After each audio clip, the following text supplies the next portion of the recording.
Hi, everyone. Thank you all so much for coming. I want to thank my parents for coming and all my fellow educators and colleagues. It's great to have you all here.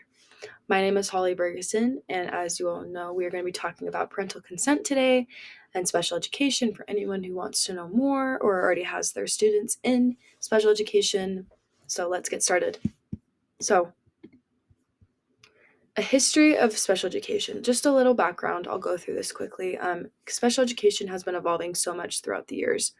It wasn't even until 1972 that programs were made mandatory in the United States. These programs were made mandatory under the Education for All Handicapped Children Act, which we now know and has been revised as the Individuals with Disabilities Education Act, or IDEA.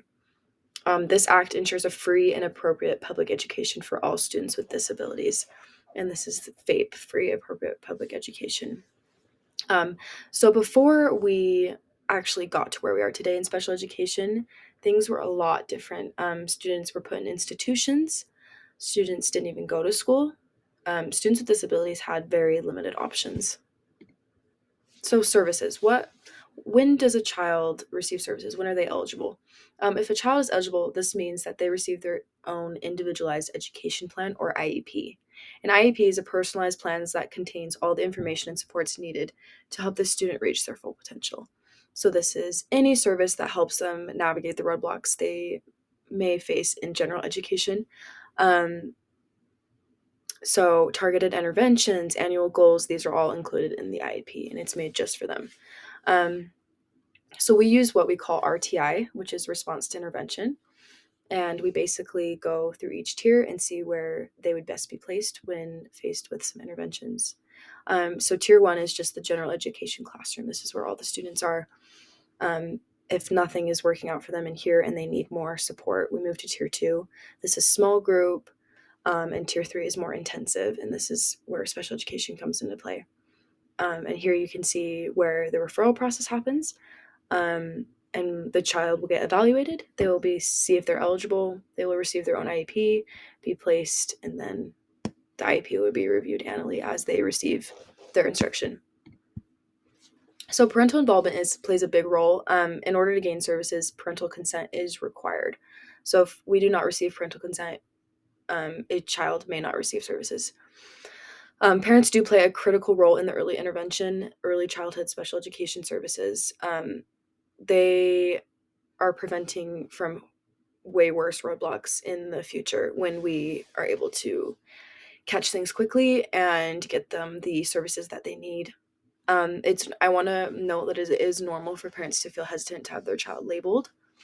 In special education, there is a stigma that follows with special education, but it is possible to change these perspectives, and that's something that I want to be able to do for you guys.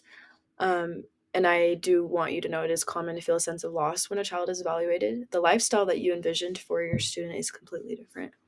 And it is normal to even go through the stages of grief as we see here. Um, so that is definitely normal, and I want to be able to change those perspectives. So, what are the effects of not receiving services? If a parent refuses or revokes services, the child immediately goes back to the general education classroom and is no longer seen as a child with a disability. This is extremely harmful for a number of reasons, especially because the general ed teacher will not know any of their hardships. They will not know what they need. They won't know their services. They will just be placed back where they will eventually worsen and plateau. Um, and if a child is never able to receive services, they're actively being withheld from high quality instruction and services that they need to succeed. Um, so, how can educators help? That's kind of why I'm here today. We can help these processes feel more comfortable by consciously making an effort to answer any questions, provide information, emotional support, and work together as a team. That's why we're all here. Building relationships is so important for me, and it's important for parents and students who need that critical growth for their students. I want you to all know that you have a voice and you are heard, and you can always come to me for anything. Um, Anything about your student, I will help you and make you feel comfortable. Special education does not mean that a child is unusual or needs to be fixed. I'm going to reread that. Special education does not mean that a child is unusual or needs to be fixed. The benefits of special education are amazing. We have the most amazing programs here. The special skills, the special teachers that need to provide these skills are excellent. I really want to emphasize the importance of the benefits of special education with a child with disabilities. I really think we can move past the stigma and work